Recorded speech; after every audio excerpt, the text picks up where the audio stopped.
Dear friends, there is nothing more certain than that you are going to suffer, or that people around you are going to suffer. We know it as certain as the sunrise. Disease, death, disaster, disappointment, the terrible D's.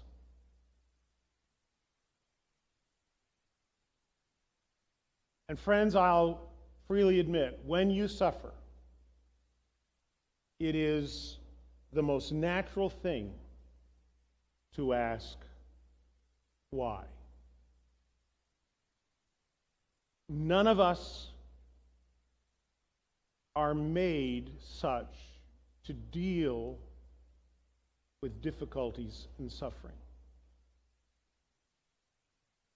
Part of the natural part of our being is self-preservation. We'll ask, why me? Why this? Why now? We start this new series that we're calling You Asked For It. And the first question that we're addressing this morning is one you asked for. It's a great question. One of the people that I read this week said he spent 280 pages and 3 years of research writing on a subject like this and didn't think he had covered it completely. If he can't do it in 280 pages, who thinks I'm going to cover it all in 25 minutes? But this I can say, we are going to suffer. The question is, how do we deal with that?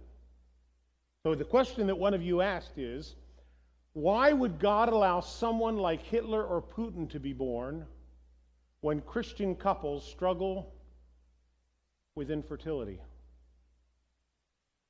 It's really two different kinds of questions. One asks the Putin-Hitler part, and the other one asks the Christian infertility part. But what I think is really behind this question, let me rephrase it. Here's the question I think they're really asking. Why does God allow some to suffer more than others? It really comes down to our perception of what is good and what is just.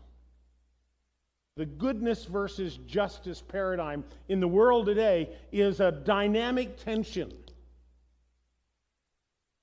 But friends, I would submit to you, as you study Scripture and as you understand the heart of God, it is also a divine conundrum. It is something that we scratch our heads about and say, I can't figure this out. It causes confusion and often causes hurt and angst amongst believers. But that is not a new issue.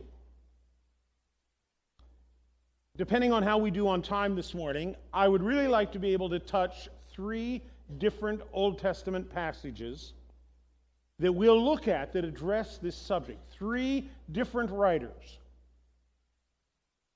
The first one comes from Psalm 73. Now, this happens to be a psalm that was written by the music director in the temple for David.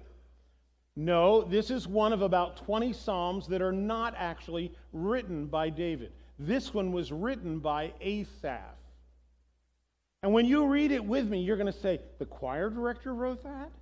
The music leader wrote that? There's no music to this. It just sounds like a sad, mournful dirge. I'm serious. This morning, just before the message, we sang, your goodness is running after me. We sang about all of this faithfulness of God, and yet don't we often feel like that song isn't quite telling the whole story? We go through difficulties, and we have a hard time seeing the goodness of God. When we read Psalm 73, you're going to see that Asaph had the same problem. He struggled with recognizing the goodness of God. So bear with me. We're going to read a lot of it together. We're not going to cover it all. but it's going to be up on the screen. You're going to be able to follow with me. So, would you mind reading it out loud with me this morning? And I'll pause. We're only going to read down to verse 2 right now, okay? Read it with me together. Surely God is good to Israel, to those who are pure in heart. But as for me, my feet had almost slipped. I had nearly lost my foothold. Pause right there. He starts out with a positive, and then it turns to, but I was on a slippery slope. I almost slipped. I'm struggling with what happened. I'm having difficulty.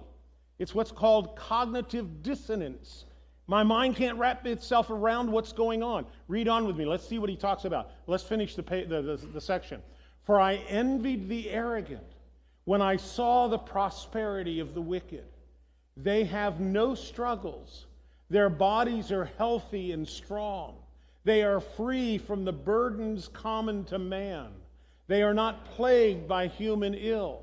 Therefore, pride is their necklace. They clothe themselves with violence. He's distraught. He's to the point of slipping. And yes, I underlined key words because I want you to notice what he's focused on that's causing him to slip. What is it? They. Verse 1 addresses God. Surely God is good. But when he gets himself in trouble, the cognitive dissonance comes when he's focusing on they and not on God. You get the point? Too often when we ask good questions, we are focused on the wrong subject. We're feeling sorry for ourselves. We are taking the suffering personally. It's affecting someone close to us.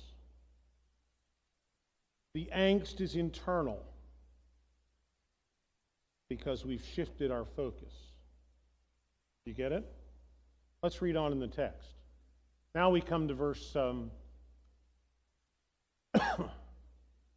now we come to what is he doing? He's getting caught up in a critical spirit. I lost myself there for a moment.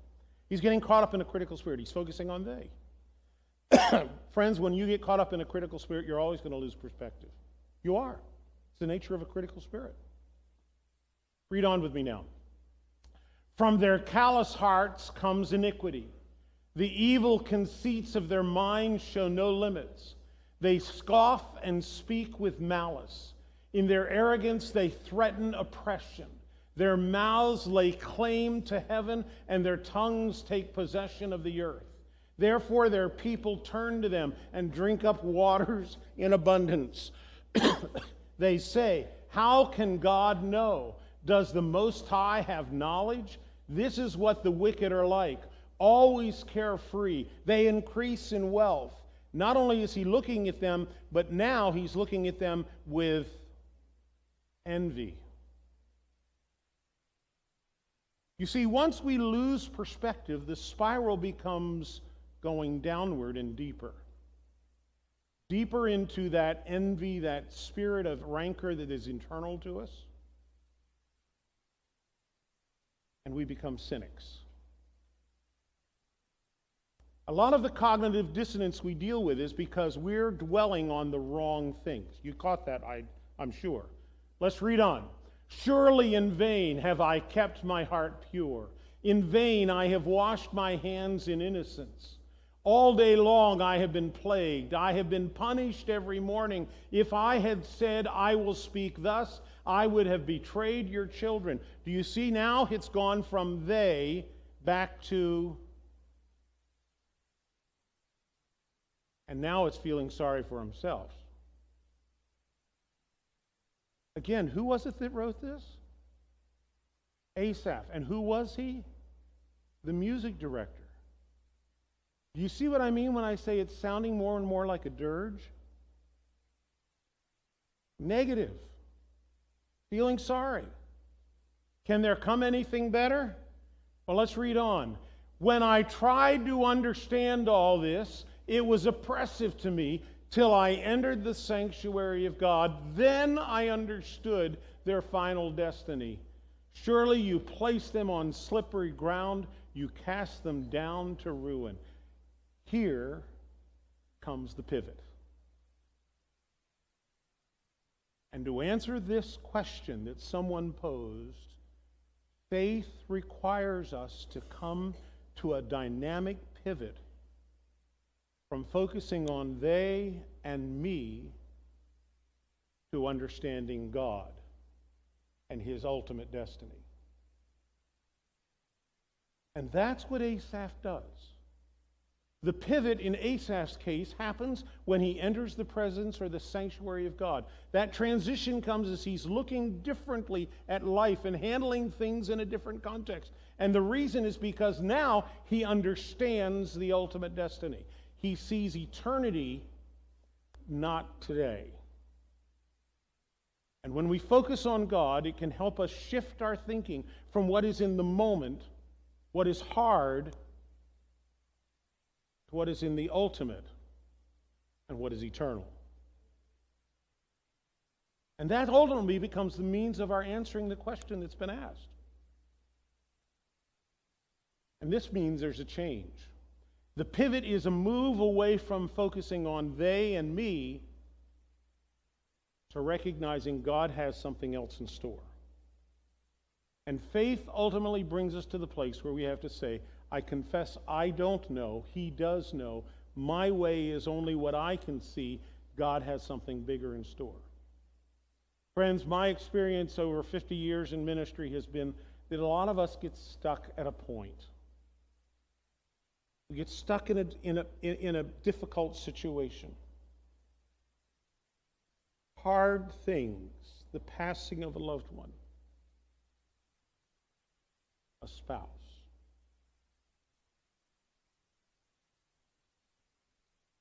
A terrible disaster. Stephen Curtis Chapman went through one of those. You know who the singer is? His was driving backwards in a driveway and running over his own child.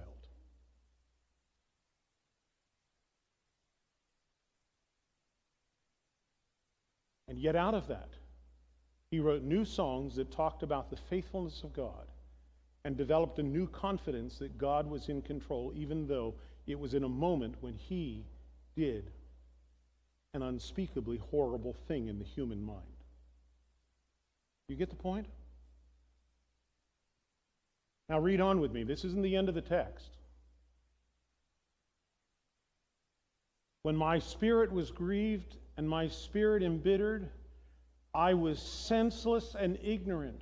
I was a brute beast before you, yet I am always with you. You hold me by my right hand. You guide me with your counsel, and afterward you will take me into glory. Whom have I in heaven but you? And earth has nothing I desire besides you. Boy, does that sound different than the opening part of the chapter, doesn't it? Do you see what happens when the pivot comes? When the focus goes from me and my and they to God?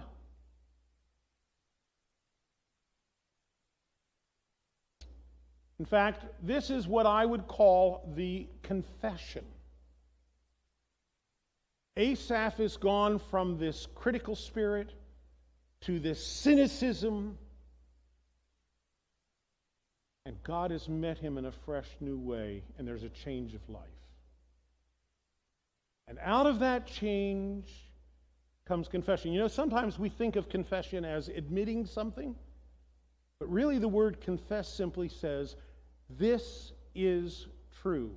It's affirming, this is true. And friends, I want you to catch this, because in this few verses, in the middle of the text, he gives us three dynamic truths to help deal with the cynicism and critical spirit. The first one is right here in verses 21 and 22. We'll come back and wrap this up later. Don't worry, we'll get back to this. But basically he's saying, I was in a bad place. This is confession, humbly admitting he was wrong. He was in the wrong place. I was bitter. He says, I was a brute beast. Takes a lot to admit that, doesn't it? And he writes it for all of history to hear. This is the choir director, remember? That's hard. That's a hard song to sing. Secondly, he says, but you held me by my right hand. You guide me with your counsel. His second confession is, Lord, I don't know enough, but you do. I was in the wrong place, but you're not. You give me counsel. You held me by my right hand. You worked me through this. So the one looks at himself and admits his own condition.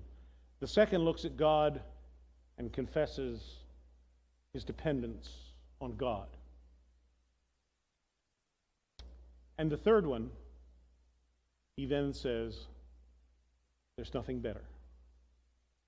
God's got it taken care of. I can leave it in his hands. It's not just that he's better than I am, he's bigger than I am, he knows more than I do. It is, I can rest in him.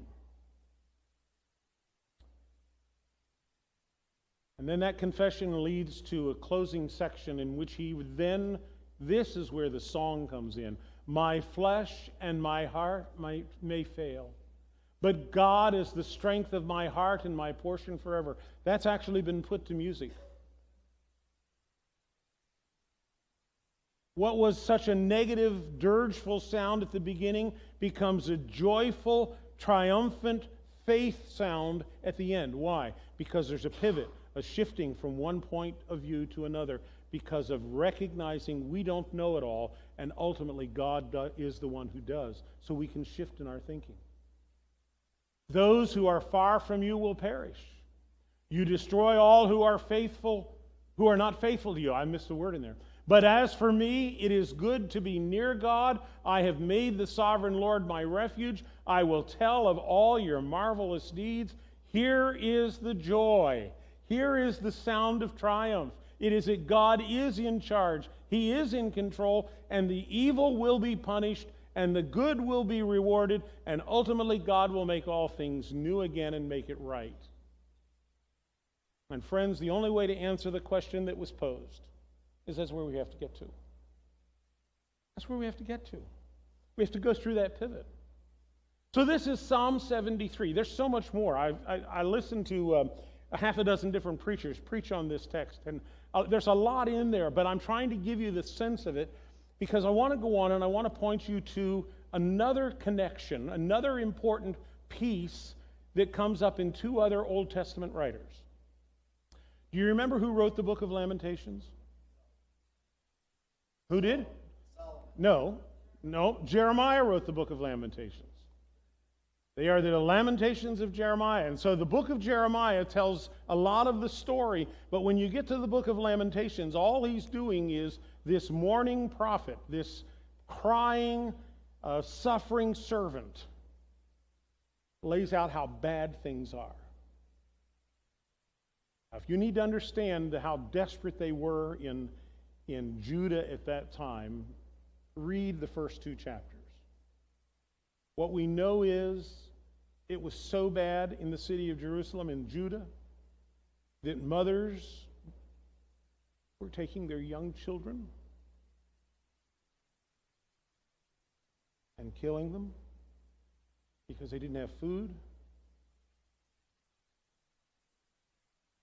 Do I need to be more graphic?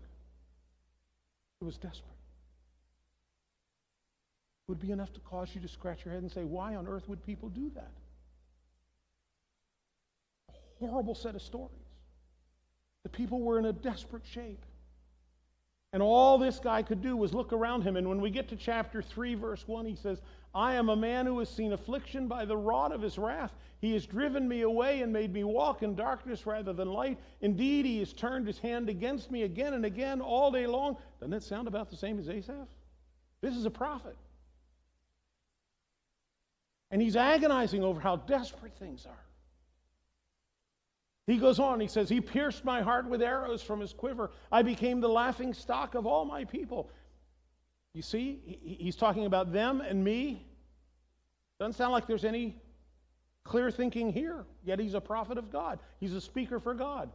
And then all of a sudden you go from verse 14 to verse 19, and he says, I remember my bitterness and my wandering. I remember them well. My soul is downcast within me. Negative, negative, negative. It's hard. Life is difficult. Suffering is abundant. But then look what he does. Yet, this I call to mind. What is it? Therefore I have hope. What is it? Because of the Lord's great love. Because of the goodness of God. Because of his mercies. Because of the Lord's great love and his compassions never fail. His mercies are new every morning. And here is that triumphant verse that says, great is his faithfulness. Do you see the pivot again? Things are bad. Maybe the most desperate they ever were in the nation of Israel and Judah. But here comes the good news. Yet in this I have hope. In this, what is it?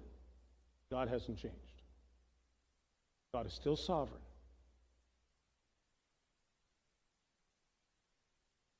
The rancor is dissolved. The hope is returned. Because there's a fresh look at who God is. Suffering takes on a different view when we can say, great is thy faithfulness. He says, I say to myself, the Lord is my portion. I will wait for him. The Lord is good. The Lord is good to those whose hope is in him. To the one who seeks him, it is good to wait quietly for the salvation of the Lord. That is just a few verses out of a 5-chapter book in which he goes from this negative, difficult context of suffering. And the pivot happens in the middle of chapter 3, and all of a sudden after verse 19, it's like there's new light, there's new joy because I focus on God. And so when we have those difficult questions we can't answer, questions that only frustrate us internally, where the cognitive dissonance is so strong, the answer ultimately is, who are you looking at? One more Old Testament writer. Last week, Pastor Bryce got us into thinking about Habakkuk, and he started with the questions and the importance of asking the questions. Habakkuk in chapter 1 asks question number 1, God responds. In chapter 2, he asks question number 2, and God responds. And the response is even longer. And when you get to chapter 3, God is still talking to him about the importance of trusting him and that he has all things in control. So what were the questions? The question is, God, how can you allow this undisciplined, evil bunch of Babylonians to bring judgment on your chosen people? How can you allow the evil to conquer what were your good people? Does that sound like our question today? Sure. You go through the whole of chapter 3 and you're just kind of wrestling with the issues. And then comes verse 16. We're almost to the end of the chapter, almost to the end of the book, and he says, I heard, and my heart pounded, my lips quivered at the sound, decay crept into my bones, my legs trembled, yet I will wait patiently for the day of calamity to come on the nation invading us. Meaning, there's something going on out there. I can't be the one in charge of that. I'll wait for what God's going to do to deal with that situation. That's not mine to worry about. I choose to focus here. That one isn't mine to judge. And then he says, though the fig tree does not bud, and there are no grapes on the vines, though the olive crop fails, and the fields produce no fruit, though there is no sheep in the pen and no cattle in the stalls, can you cry anymore? Everything we're doing is going downhill. Nothing is working. Put your own language in there. So the bank accounts are empty. So the kids have needs. So our family is struggling with an issue. Though my children are having marital difficulties. Let me keep going. You fill in, though, then what does he say? Here's the pivot.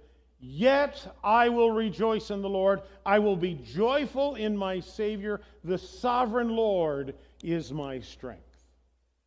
The last verse of the text becomes the pivot. Though everything is negative, though I question what God is up to, yet I will rejoice. God, this is not the way I would have chosen it, yet I will rejoice.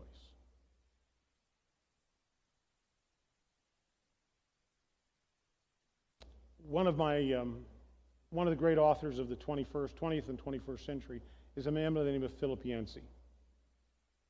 Philip Yancey, as a 20-year-old new writer, editor, wrote what has become a best-selling Christian book that's called Where is God When It Hurts?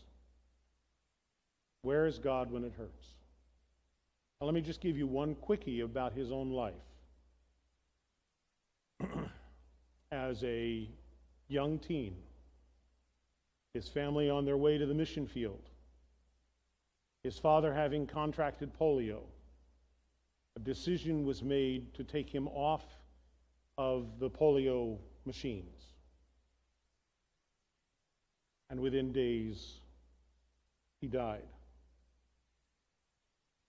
And they were never able to go to the mission field. And Phil Yancey, in his own inimitable way, tells the story of what it was like to grapple with heartache and a situation he could never get away from the rest of his life. Now he's 72 years old and still writes and talks on the subject of suffering. But out of that experience, he came to this conclusion. And he writes about it in his book, Where is God When It Hurts? Faith means trusting God in advance for what only makes sense in reverse. Faith is trusting God in advance for what only makes sense in reverse. In another book he wrote called Disappointment with God, he said this: when the world asks if there's any hope, we can say absolutely. No one is exempt from tragedy or disappointment. God himself is not exempt. Jesus offered no immunity, no way out of the unfairness, but rather a way through to the other side. So let me conclude this morning by just simply asking this question. How should I respond when I feel like I got a raw deal? Let's make it personal. Let me give you 4 closing thoughts. We have to get the train in the right order. This is not an original idea with me. This actually comes from Bill Bright and the 4 Spiritual Laws. It's been around for probably 60 or 70 years. And that is, the facts are the engine that drive our lives. Know your facts. Faith is the coal car that feeds the facts. Faith is what rests in the facts. The feelings, that's the caboose at the end. They're just along for the ride. Don't live on the feelings being the engine that drives your life. Live on the facts, fueled by your faith, and let the feelings follow behind. So how do we do that? First of all, we need to be honest with God about our questions. We need to be honest with God about our hurts. Speak them. Confess what is true. When you don't understand, it's all right to tell God, I don't understand, I don't like this, but Lord, give me faith anyway. Help me to trust you. Secondly, be humble in respect to God's sovereignty and our finiteness. We don't know it all. We can't control it all. Surrender your power and control.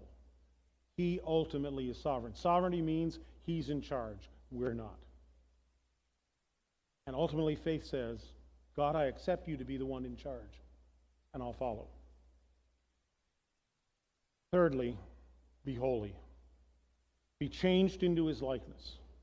Allow the experiences of your life to mold you and make you and fashion you to be following after God, to be made more like him. And fourthly, be hopeful. God has eternity's purposes in hand. We can trust him. And whatever happens, remember the train. Get our facts straight. He's in charge. Let your faith